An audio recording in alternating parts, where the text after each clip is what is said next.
Halo, Assalamualaikum, Considers. Bertemu kembali dengan saya, Solil Pasaribu, di podcast Consideran.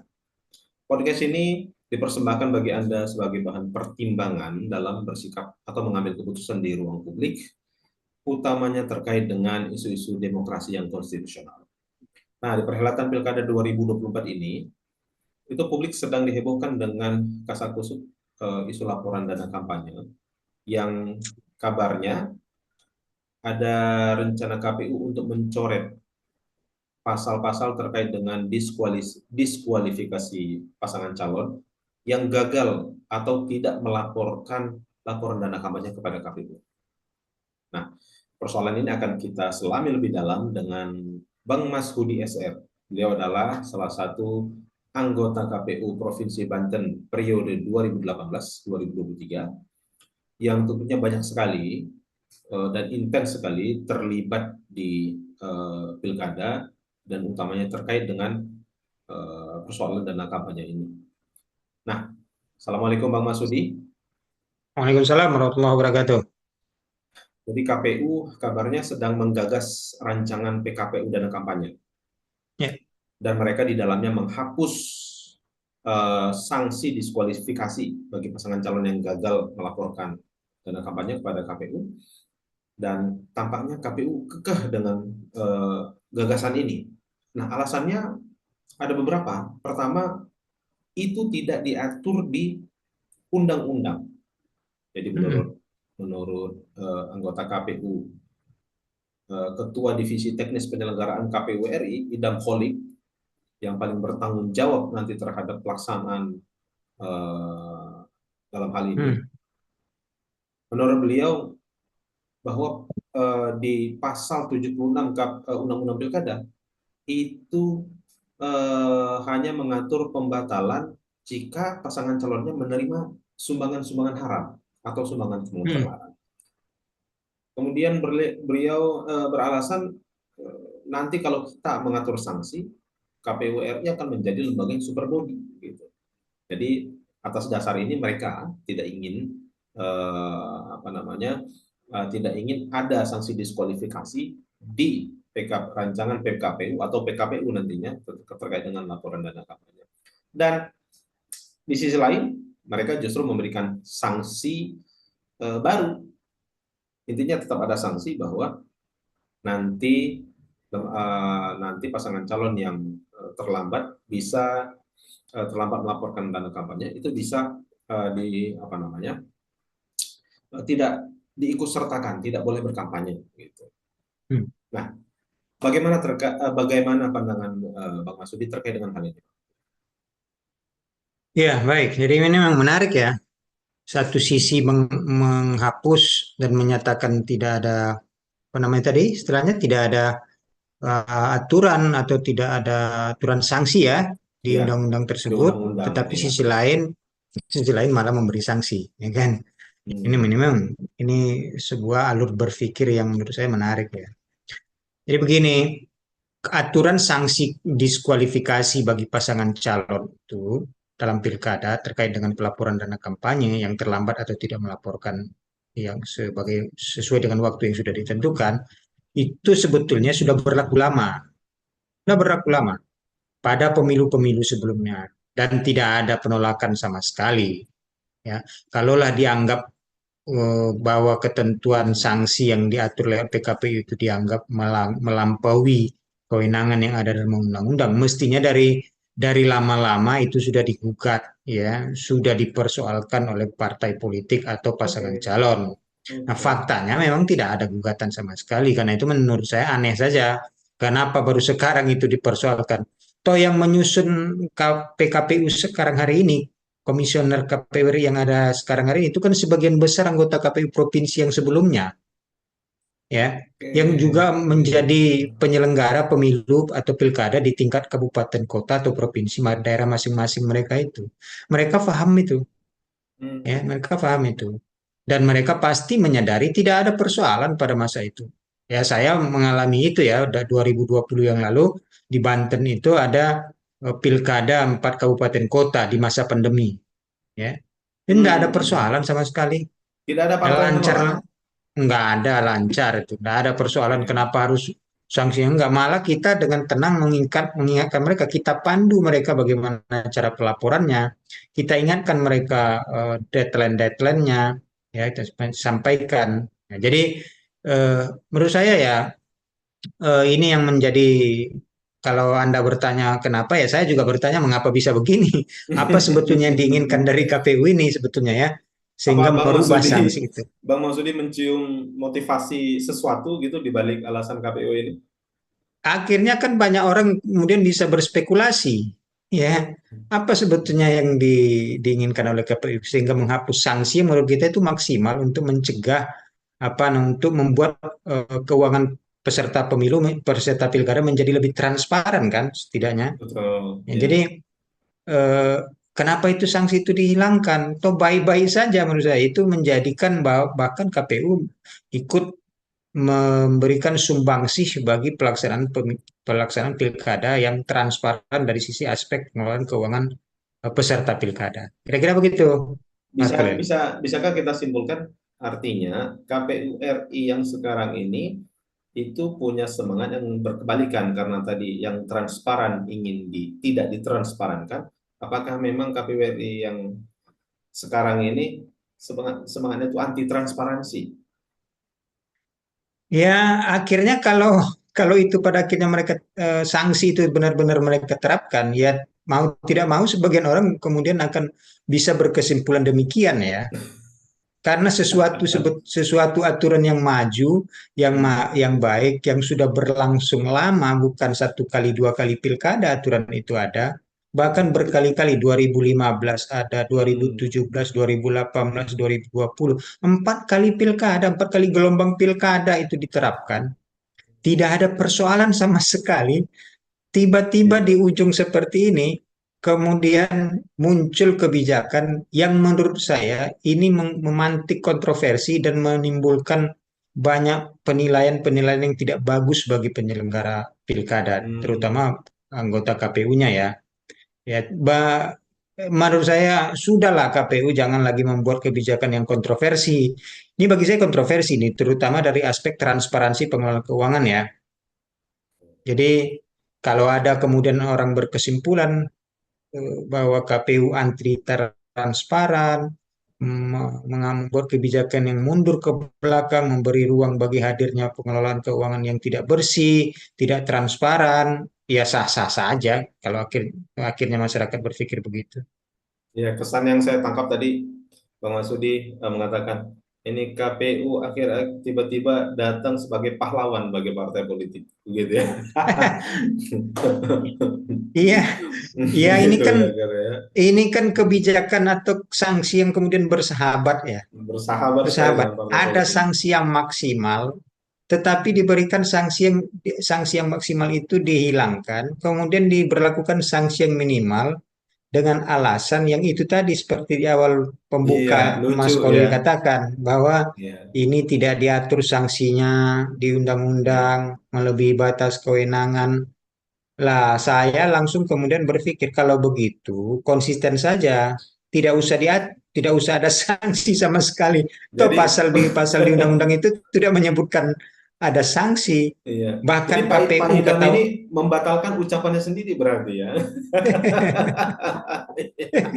Aduh, Ah, aduh, luar biasa. gitu, Mas Sebenarnya Khalil.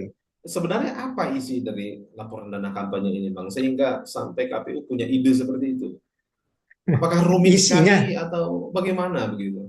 isinya sebetulnya tidak, ya wajar ya. Dan kalau kalau persoalan rumit, saya kira dengan bantuan teknologi informasi yang sekarang diperkenalkan Hmm. itu oleh KPU yang menggunakan elektronik macam-macam itu ya, malah lebih mudah daripada yang awal-awal berkas. Hmm.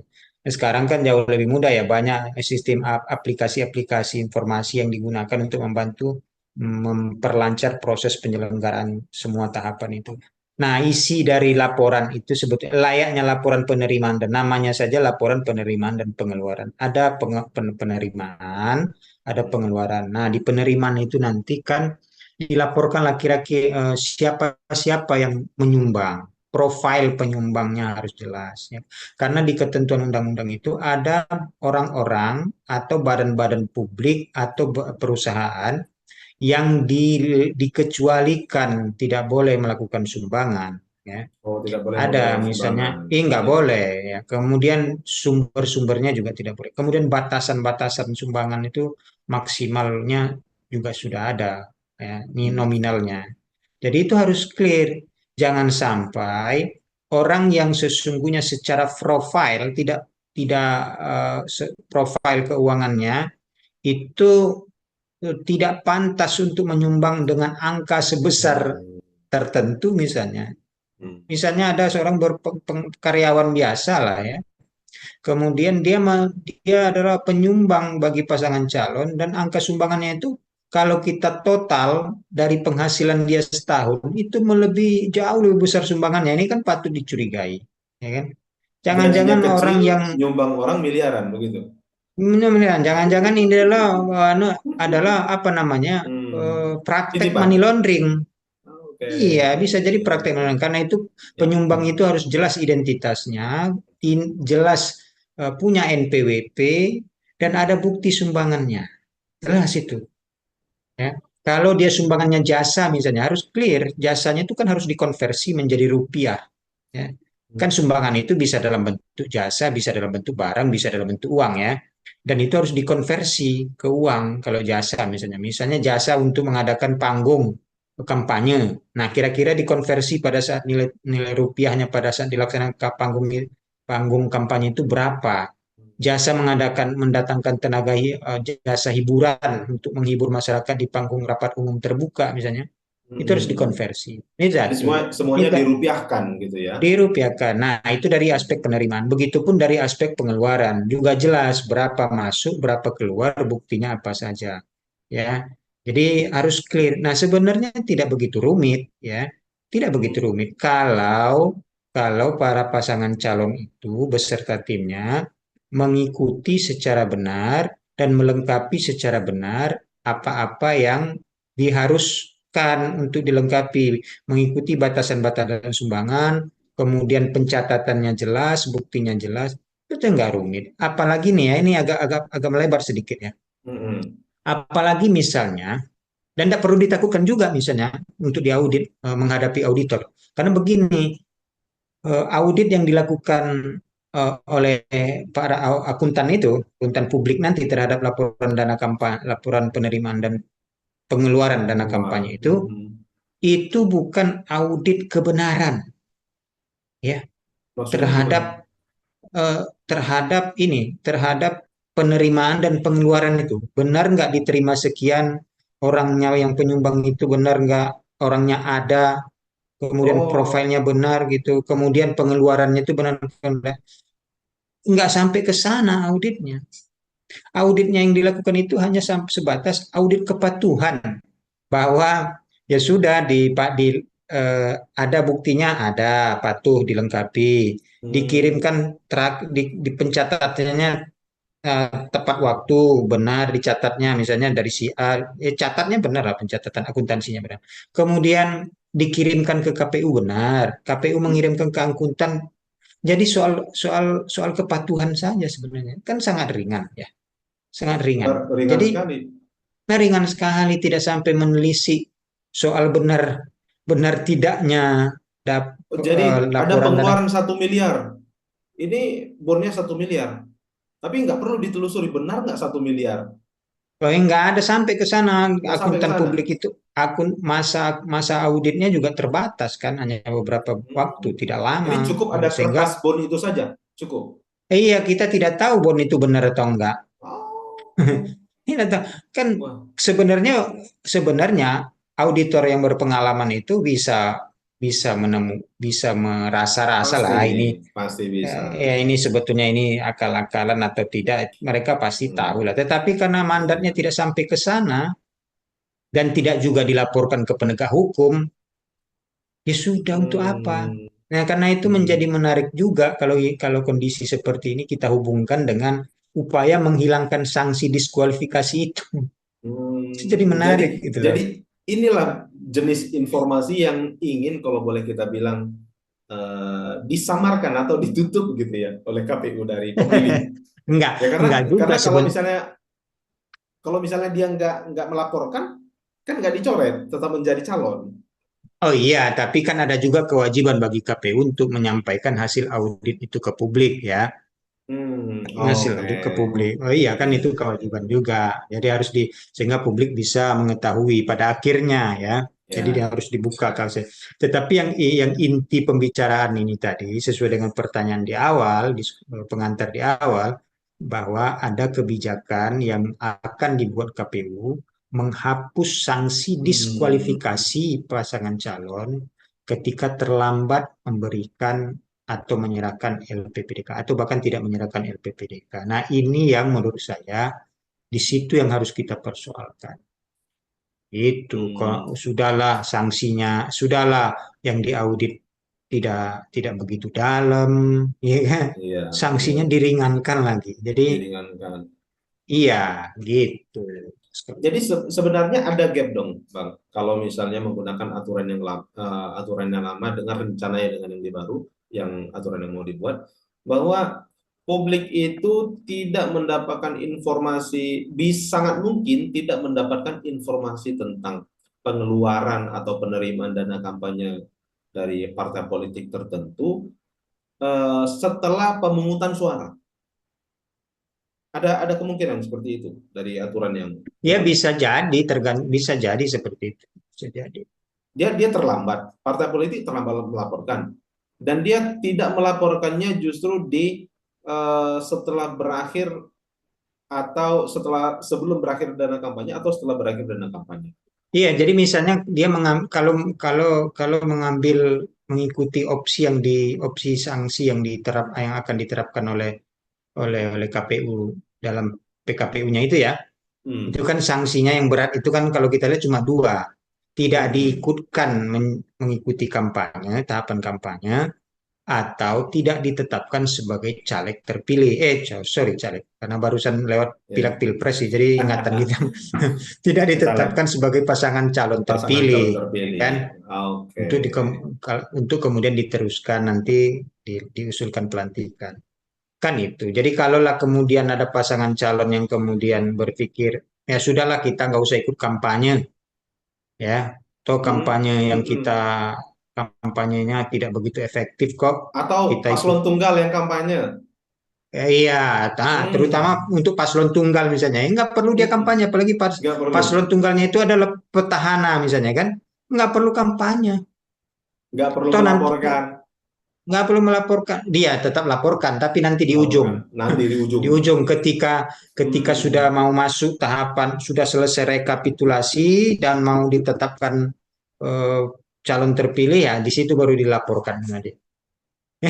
Jadi bisa Kayak kan? main-main ya. Ya, jadi kesannya Kesannya ya main-main a- ya. apa ini jadi kesannya. Jadi kan ya persis bisa seperti terkesan seperti itu, main-main jadinya. Jadi Gitu. laporan itu nggak bisa digunakan oleh pemilih sama sekali berarti ya, terutama apalagi yang calon Nggak tunggal. bisa. Jadi pemilih tidak tahu, tidak bisa punya apa informasi yang utuh ya tentang dana dana kampanye pasangan calon tertentu itu. Oke. Itu. Oke, terima kasih banyak Bang Masudi atas Terima kasih. penyampaian informasinya. Salam demokrasi. Salam demokrasi.